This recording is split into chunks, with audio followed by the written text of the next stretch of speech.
My granddaughter sent me a text at 6:47 on a Thursday morning. I was still in my robe, drinking my first cup of coffee, watching the sun come up over the ridge behind my house. The message was 3 sentences long, and by the time I finished reading it, my hand was shaking so hard I nearly dropped the mug. "Grandpa, don't come to Sunday dinner. Something is wrong with Dad. Meet me at Riverside Park tomorrow at noon. Come alone. Please don't tell Renee." I read it 4 times. Then I set the mug down very carefully on the counter, went to the window, and stood there for a long time watching the light move across the Tennessee hills, trying to decide if I was overreacting or if I was finally seeing clearly what I'd been too stubborn to admit for months. My name is George. I'm 68 years old, retired after 31 years, running a small but decent contracting business out of Knoxville. I've got a 4-bedroom house I built mostly with my own hands back in 1994, a wood shop in the garage where I spend my mornings, and a life that has been, until recently, quiet in the way that only becomes possible after surviving enough hard things. My wife Ruth passed away 2 years ago from a stroke. She was 64. It happened fast. Tuesday she was complaining about a headache. Thursday she was gone. There are no words for that kind of loss, so I won't try. What I'll say is that Ruth was the center of everything. She was the one who remembered birthdays and organized holidays and kept track of which neighbor needed a meal and which friend needed a phone call. When she died, the house went quiet in a way that had nothing to do with sound. Our son Nathan took it as hard as I did, maybe harder. He was 41 when his mother died. He'd had a difficult decade already. His first marriage had ended when Sadie was 6, a slow collapse that left him hollowed out for years. He threw himself into work and did well. He manages logistics for a regional distribution company. Good salary, good people, but long hours and a lot of time alone. After Ruth died, I worried about him. He'd call me on Sunday evenings, and I could hear the emptiness on the other end of the line. Not sadness exactly, just the sound of a man rattling around in his own life. About 14 months ago, Nathan met Renee at a work conference in Atlanta. She was 37, worked in corporate event planning, and by every account Nathan gave me, she was smart, funny, and completely devoted to him from the first conversation. They dated long distance for 2 months before she relocated to Knoxville. 5 months after that, they were engaged.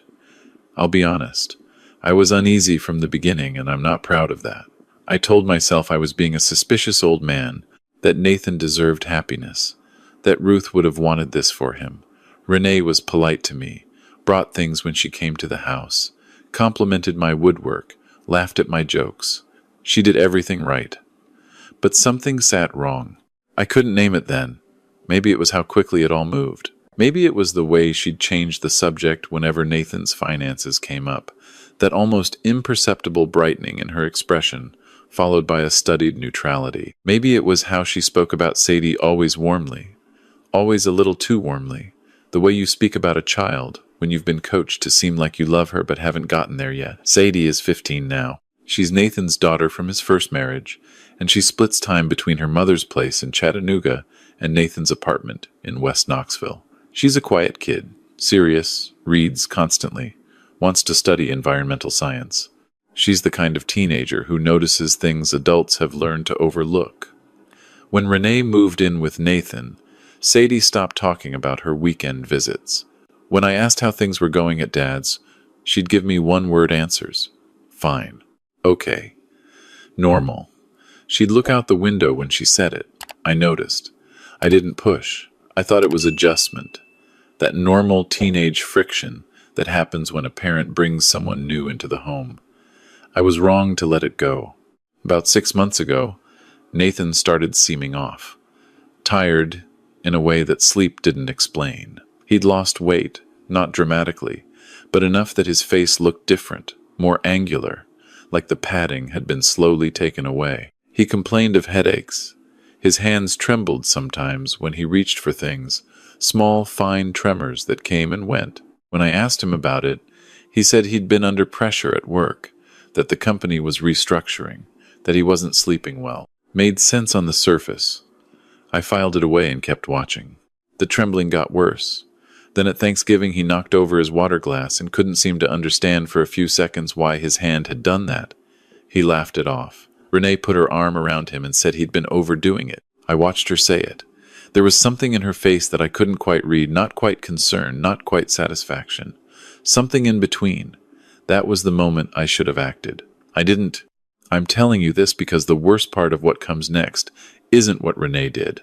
It's the weeks I spent talking myself out of my own instincts. Then came my granddaughter's text, on that Thursday morning. I was at Riverside Park by 11:45. I sat on a bench near the walking trail with a cup of coffee I'd brought in a thermos and waited. Sadie came at noon exactly. On her bicycle, her backpack slung over one shoulder, she locked the bike to the rack, sat down next to me, and didn't say anything for almost a full minute. Just looked at the river. Then she said, "I've been trying to figure out how to tell you for 2 months." I didn't rush her, just waited. She pulled out her phone and showed me a photograph she'd taken. It was a picture of a bottle of pills. The label said they were a brand-name supplement magnesium, the kind you buy at any pharmacy. But the bottle was open and the contents were visible, and they didn't look like magnesium capsules. They were different, smaller, a different color. Someone had refilled a supplement bottle with something else. "I found this in the kitchen cabinet," Sadie said, "behind the other vitamins." Renee's side of the cabinet. "Dad doesn't keep anything over there. I wouldn't have noticed except I needed the Advil and I moved some things around and this fell out. Did you look up what was inside?" I took one and I looked at the markings. She pulled up another photo, a screenshot of a pharmacy identification website.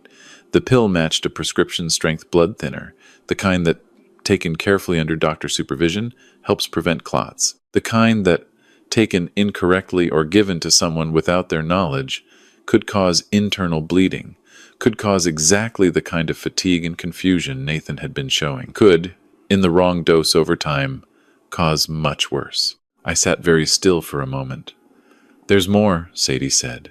She told me she'd started paying attention after finding the bottle, watching Renee in the kitchen.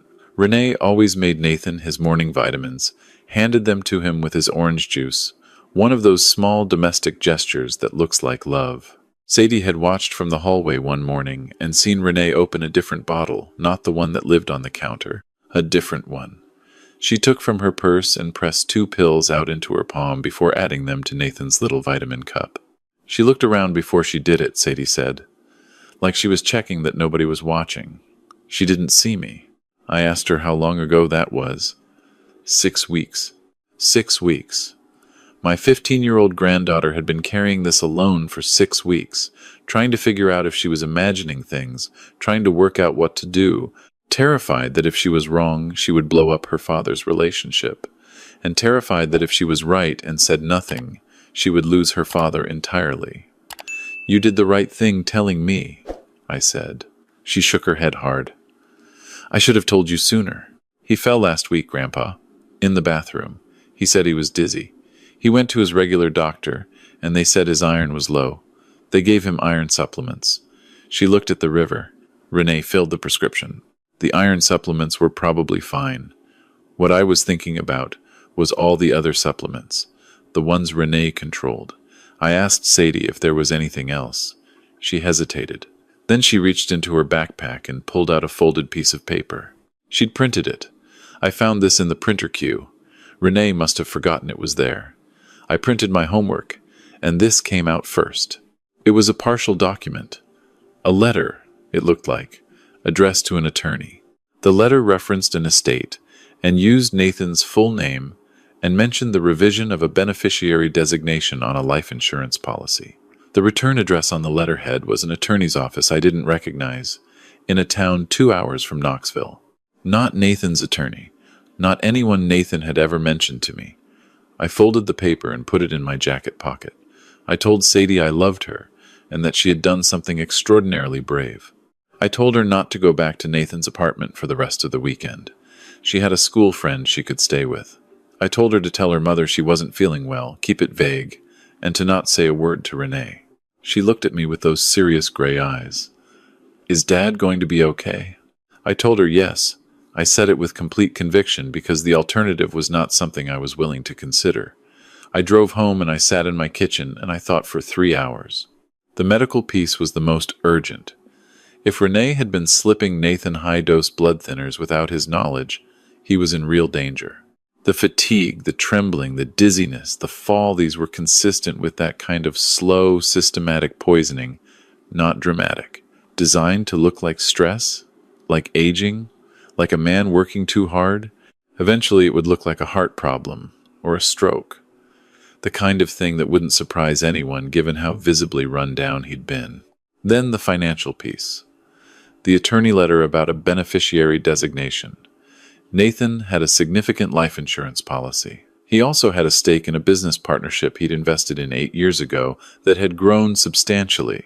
He had retirement accounts. He'd been careful with money his whole adult life, a habit he got from Ruth, who had grown up with very little and never forgot it. There was real money there, and there was me, my house, my retirement. What I'd built and saved and intended to leave to Nathan and through him to Sadie. I thought about that letter. The attorney 2 hours away. The quiet revision of documents using someone else's office so there would be no familiar face, no one who might mention it to Nathan casually over coffee. I picked up my phone and called an old friend named Dennis. We'd known each other since we were both in our 20s working construction in Maryville, and Dennis had spent the last 25 years of his career as an investigator for the Knox County DA's office before retiring 4 years ago. He still played poker with half the people he used to work with. I told him everything. He listened without interrupting, which is something Dennis has always been good at. When I finished, he was quiet for a moment. Then he said, "George, I have to tell you, what you're describing, if it's what you think it is, it's serious enough that you cannot go to Nathan directly. Not yet. She may be watching for exactly that reaction. If he confronts her, she'll destroy evidence and disappear before anyone can do anything. I know. You need more than a photograph of a pill bottle and a partial letter from a printer. I believe you. But a judge needs more than that. So what do I do?" He outlined it. It was methodical. It was going to require me to spend time in that apartment under the same roof as a woman I now believed was trying to kill my son. It was going to require me to be calm and warm and completely unreadable. "Can you do that?" Dennis asked. "She took the best years of Ruth's life," I said. "Renee's not getting Nathan." The next morning I called Nathan. I told him I hadn't been feeling right lately, that the house felt too big, that I missed seeing him. I asked if I could come stay for a little while. Just a week, maybe 2. Keep him company while he wasn't feeling well. I laid it on gently but steadily, the way you do when you know the answer might be complicated. There was a pause. Then he said, "Dad, you don't have to do that." "I know I don't have to. I want to." Another pause. I heard him set something down. "Let me check with Renee." He came back in 2 minutes. She was apparently thrilled. Happy to have me. Plenty of room. She'd make up the guest room. I packed a bag. At the bottom, under my clothes, I put 3 items Dennis had lent me. 2 small wireless cameras, no bigger than a thumb drive, and a voice-activated digital recorder. He'd also given me specific instructions on placement and on the monitoring software I could access from my phone. When I arrived at the apartment that afternoon, Nathan answered the door, and I was not prepared for how he looked up close. The last time I'd seen him was 3 weeks earlier at a brief lunch, and I'd managed to rationalize away what I saw. Standing in the doorway now, in the overhead light of his own entryway, he looked like a man who had been steadily drained of something. The color was wrong. His eyes moved slowly. He hugged me, and I could feel the slight tremor in his arms. Renee appeared behind him, all welcome and warmth, kissing me on the cheek, saying how good it was to see me, how Nathan had been hoping for more family time. She was a good-looking woman, put together, and she had a particular quality that I now understood and had been slow to name. She was always performing just one beat ahead of the moment, always saying the thing that would make sense after the fact. It's a quality you see sometimes in people who have been lying for a long time. They've gotten so efficient at it they don't even pause anymore. That evening, she cooked dinner. I watched the kitchen carefully. Nathan's food came from the same pots as mine, which I'd half expected she was too smart to risk 2 people getting sick at the same time. The vitamins happened before dinner. A small cup produced matter-of-factly orange juice on the side, Nathan taking them without looking. A completely habitual gesture. I counted the pills in his cup. 5. I'd need to know exactly what was in there. After dinner, Nathan went to lie down. He'd been tired since mid-afternoon. Renee suggested we sit and have tea. Just the two of us, getting to know each other better, she said, though we'd technically known each other for over a year. I sat across from her at the kitchen table, and I was an actor. I have never worked harder at anything in my life. She asked about my house. How many bedrooms? What was the property worth these days? Had I thought about whether it was too much space for one person? She asked it in a soft, concerned way, all dressed up as caring about my well-being. But underneath was the actual question. She wanted to know what I had. I told her I'd updated my will last year, that everything went to Nathan, and if Nathan predeceased me, everything went to Sadie directly. I watched her process that. The smile stayed fixed, but something moved behind her eyes. That night, after the apartment went quiet, and I could hear Nathan's uneven breathing through the wall, I lay in the guest room with my phone and watched the camera feeds. At 12:23 inches the morning, the kitchen light came on.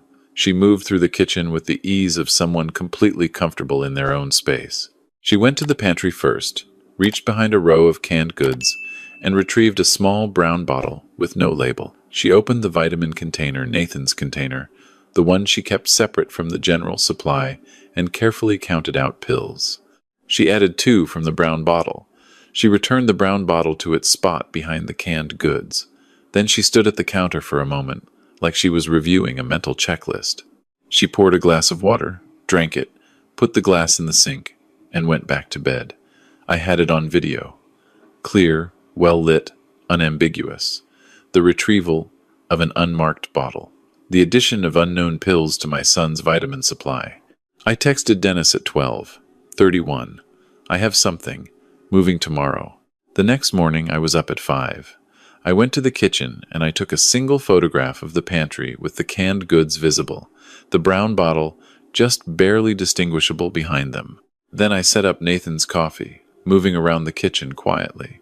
And when Renee came out at 6:30 and found me already sitting at the table with the newspaper, I smiled and said, "Good morning." "You're an early riser," she said. "Old habit." I made coffee. Nathan's vitamins are on the counter. I set them out for him. Her hand moved toward the vitamin cup before she caught herself. She looked at it.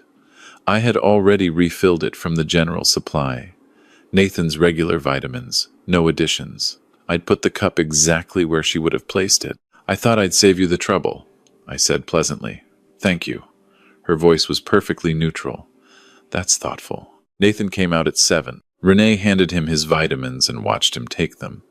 I watched her, watch him. He drank his coffee, ate a few bites of toast, said he felt a little better, actually, a little less foggy this morning, like maybe he'd finally gotten some decent sleep. She excused herself to make a phone call, went to the bedroom and closed the door. At 9:15, Dennis arrived with 2 detectives from the Knoxville Police Department and a warrant. The knock on the door was solid and official. Renee answered it, and I heard her voice go immediately high and sharp. "Detectives," she kept saying. "What is this about? There must be some kind of mistake." I walked into the entryway and stood next to Nathan, who was gripping the doorframe, looking like he was trying very hard to understand what he was seeing. "Renee," I said, "I need to tell you something." She turned to look at me, and for just a moment, before the composure came back, I saw her face without the performance on it. She knew. "I've been recording the kitchen," I said, "since I got here." The detectives found the brown bottle behind the canned goods exactly where I'd seen her retrieve it. They took it as evidence. They found a second supply in her car, in a zippered pocket inside her gym bag, a prescription medication, not prescribed to Nathan, not prescribed to anyone named in the apartment. They found a file on her laptop that contained scanned copies of insurance documents with Nathan's name and what appeared to be altered beneficiary information. They found a burner phone, prepaid, with a contact saved under the name of her sister, who, it turned out, was not her sister, a man who had a prior conviction for fraud in North Carolina. And in her phone, in a notes application she'd password protected but which the forensics team accessed within the day, they found a list. Properties, accounts, estimated values, Nathan's retirement accounts, Nathan's business partnership stake, my house, my life insurance. Organized, annotated, totaled at the bottom. She'd done the math on all of us. Nathan was at the hospital within the hour. The doctors ran a full panel. What they found was a picture of someone who had been receiving a slow, consistent dose of a medication that disrupts the body's ability to regulate bleeding, combined with a sedative compound that affects cognitive clarity and coordination. Not enough to kill quickly. Enough to make a reasonably healthy man look like he was declining from stress, from grief, from the accumulated weight of a hard few years. Enough to make a cardiac event look plausible, even inevitable. The emergency physician said to me quietly, in the hallway, that if this had continued for another 2 or 3 months, without intervention, they would have been treating a very different kind of emergency. Nathan was admitted for 4 days. I stayed at the hospital most of that time. Sadie came with her mother and sat next to her father's bed and held his hand and didn't cry until she thought no one was looking. I saw her. I walked over and put my hand on her shoulder, and she leaned against me and let herself fall apart for a few minutes. And then she straightened up and went back to holding her father's hand, because that's the kind of person she is. When Nathan was well enough to really talk, he lay in the hospital bed and stared at the ceiling for a long time. He didn't say anything about Renee at first. He talked about his mother, about Ruth, about how much he'd wanted not to be alone anymore. He said he thought he'd finally found someone who understood what it felt like to be lonely for a long time and then not be. He said he'd been so grateful for that. I sat in the chair next to his bed, and I listened. Eventually he turned his head and looked at me and said, "How long did you know?" I was honest with him. I told him I'd had doubts for months, that I'd ignored them because I wanted to be wrong. I told him that wasn't something I was proud of, and that I was sorry it took my granddaughter to make me act. He closed his eyes. Sadie figured it out. "Sadie saved your life," I said. "Same as she saved mine." He was quiet for a moment. Then, very softly, "I want to talk to her." I went to get her from the waiting room. What Sadie said to her father that afternoon is theirs. I stood outside the room and gave them privacy. But when I looked through the small window in the door, I could see them talking, and after a while I could see Nathan crying. Really crying. And Sadie, with her arms around him, this 15-year-old girl holding her father together, and I had to walk to the end of the hallway and stand by the window for a few minutes to get myself composed. The investigation expanded quickly once they started pulling on threads. The man from the burner phone, Renee's so-called contact, had a history with her that predated Nathan by years. They'd worked together on at least one previous scheme involving an elderly widower in Georgia who had been found dead of what was originally ruled a cardiac event 8 months before Renee ever appeared in Nathan's life. That case was reopened. The body was exhumed. I don't need to tell you what they found. The forensic accountant, the DA's office, brought in trace documents showing that Renee had been in the process of setting up a shell structure that would have made it extremely difficult to untangle Nathan's assets from hers in the event of his death. The attorney 2 hours away, the one on the letterhead Sadie had found in the printer, had been engaged to file paperwork that would have superseded Nathan's existing estate plan. When investigators visited that office, they found a complete file with Nathan's forged signature on 3 separate documents. Her contact was arrested in North Carolina on the same day Renee was taken into custody in Knoxville. He negotiated a plea relatively quickly, which was how the Georgia case came fully to light. How many people Renee had touched before she found Nathan, and before she set her sights on me, I don't know if I'll ever have a complete number. Some losses may never be attributed. Some families may never know. That thought stays with me. It keeps me up sometimes at night. The weight of it, the idea of other men like Nathan who didn't have a Sadie watching from the hallway. The trial was 11 months later. I sat through most of it. The evidence was thorough and damning. The video footage from the kitchen camera, the medical analysis of what Nathan had been given and for how long, the forged documents, the financial shell structure, the connection to the Georgia death, the burner phone records.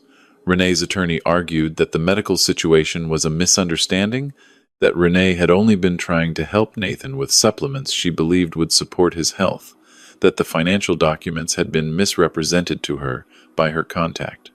The jury took 19 hours. They came back with guilty on all counts: attempted murder, fraud, conspiracy, and a related count connected to the Georgia case. Her contact was convicted separately. The judge, a woman who had been on the bench for 16 years and had the kind of face that reveals nothing, called the deliberate, sustained nature of what Renee had done among the most troubling she had encountered. She sentenced Renee to 30 years. The contact received 22. I watched Renee's face when the verdict was read. She didn't break. I'll give her that. She kept the composure that had served her so well for so long. But when the handcuffs went on, she looked across the courtroom, not at her attorney, not at the judge. She looked at me. I don't know what she expected to see. I looked back at her steadily. I felt no satisfaction. I felt nothing much at all. Just the slow settling of something that had been held at terrible tension for a very long time. Nathan sold the apartment. He said he couldn't walk into that kitchen without seeing things he didn't want to see. He found a house in North Knox, closer to me. We're about 12 minutes apart now, which is a distance I can cross in the time it takes my coffee to cool. He took several months away from work, went to therapy weekly, came to my place on Tuesday and Thursday evenings for dinner. He didn't talk about Renee much. When he did, he didn't talk about her with anger. He talked about her with a kind of bewildered grief, the way you feel when you realize you've been holding something you thought was real and discover there was nothing there at all. Sadie is staying mostly in Knoxville now. She decided she wanted to be close to her father through his recovery, and her mother supported that. She set up in Nathan's new house, painted her room a dark green she'd been wanting for years, put her books on shelves she and Nathan built together on a Saturday in early spring. She started volunteering with a local environmental group. She's still serious, still quiet, still reads too much according to most people and exactly enough according to me. She talks about what happened more openly than Nathan does. She says she thinks it's important to understand it, to not pretend it didn't happen just because the outcome was okay. She's right. That's what I told her, and I meant it. There are things I understand now that I wish I'd understood sooner. About the way predators move. About the specific mechanics of how someone gets close enough to cause harm. What I saw in Renee, looking back with the clearer eyes of afterward, was a person who understood exactly how to use other people's hope against them. Nathan was lonely, and she saw it. I was grieving, and she saw it. We both wanted to believe that something good had appeared at a difficult time, because that is a deeply human thing to want. She counted on that. She dressed herself in exactly the shape of what each of us needed and walked through the door we left open. I've thought about the signs, the speed not just of the relationship but of the financial entanglement, the subtle questions about money and property and what Nathan had and what I had, always framed as concern, always just one step removed from the actual question. The way she positioned herself between Nathan and his old friends, not dramatically, not in a way you'd notice unless you were looking, but consistently. Fewer dinners with people he'd known for 20 years. Fewer phone calls returned. A gradual narrowing of his world until it was mostly just her. The attention to his medical situation, the managing of doctor visits, the insistence on being present for conversations with physicians, the framing of his symptoms as stress so that nothing would be investigated too carefully. And the children.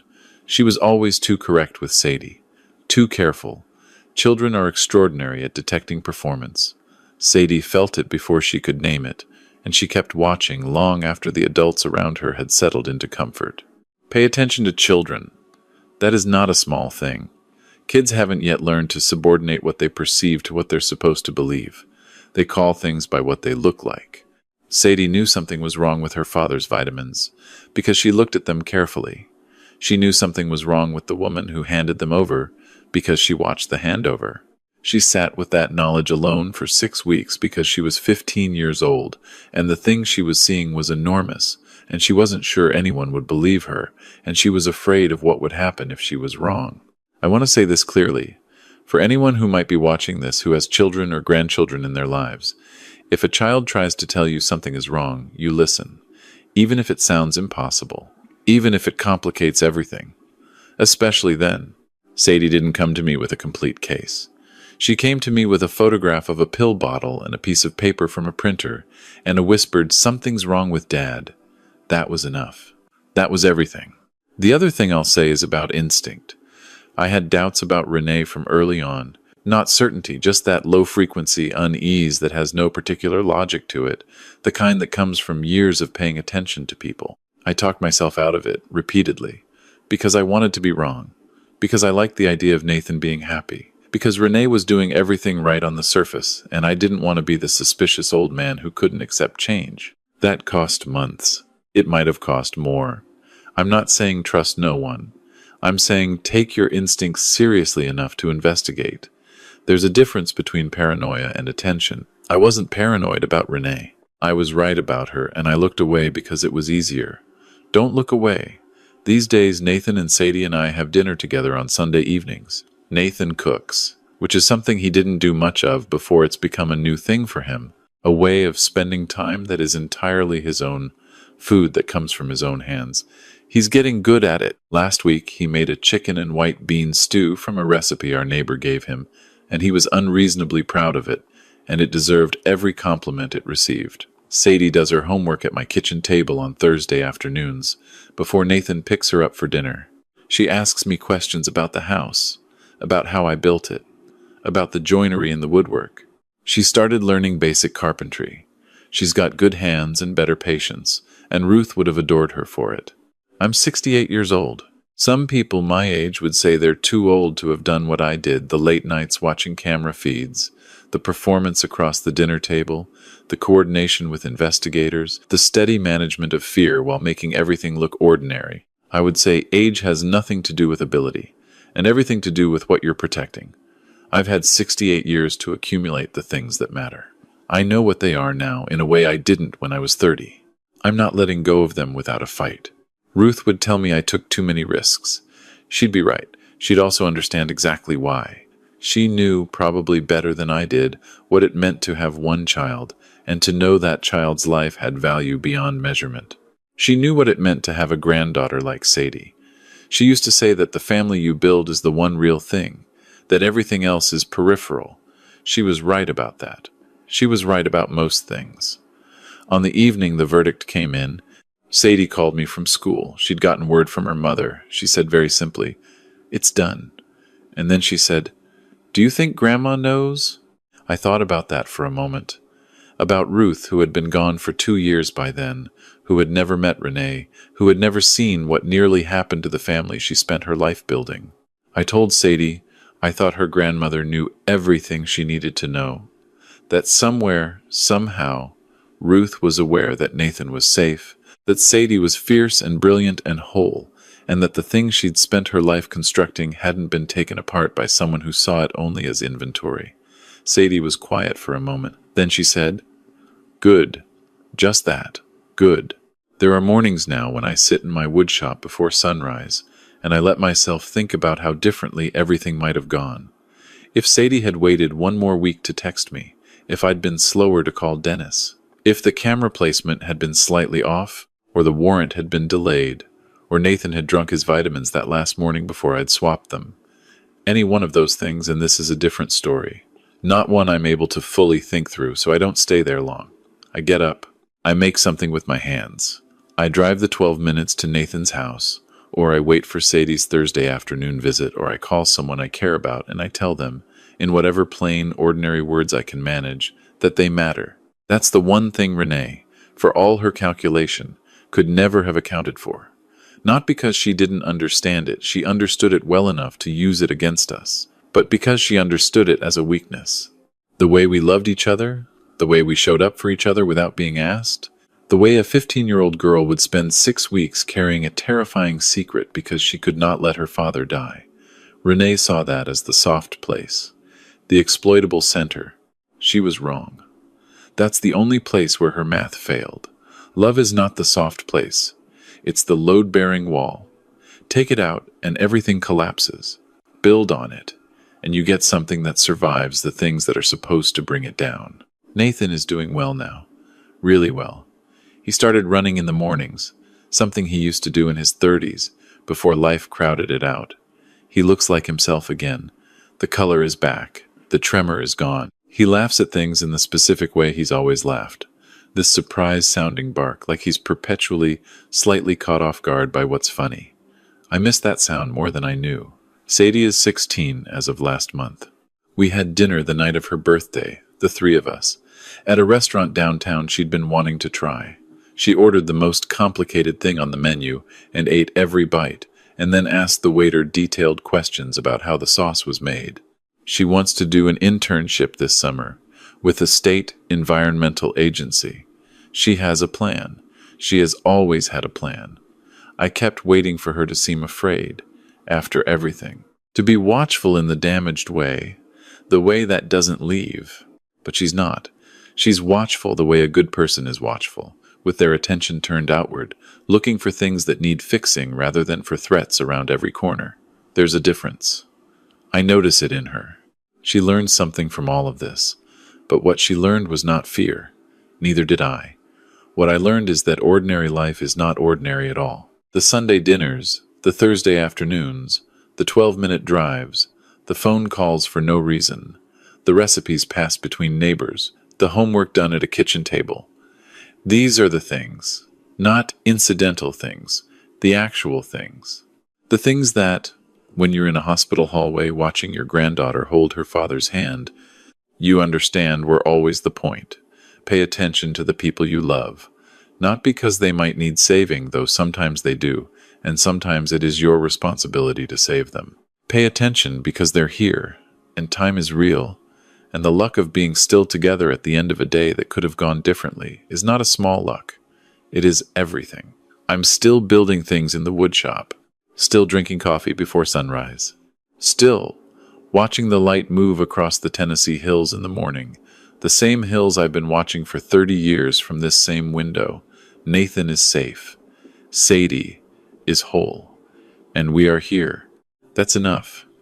That has always been enough.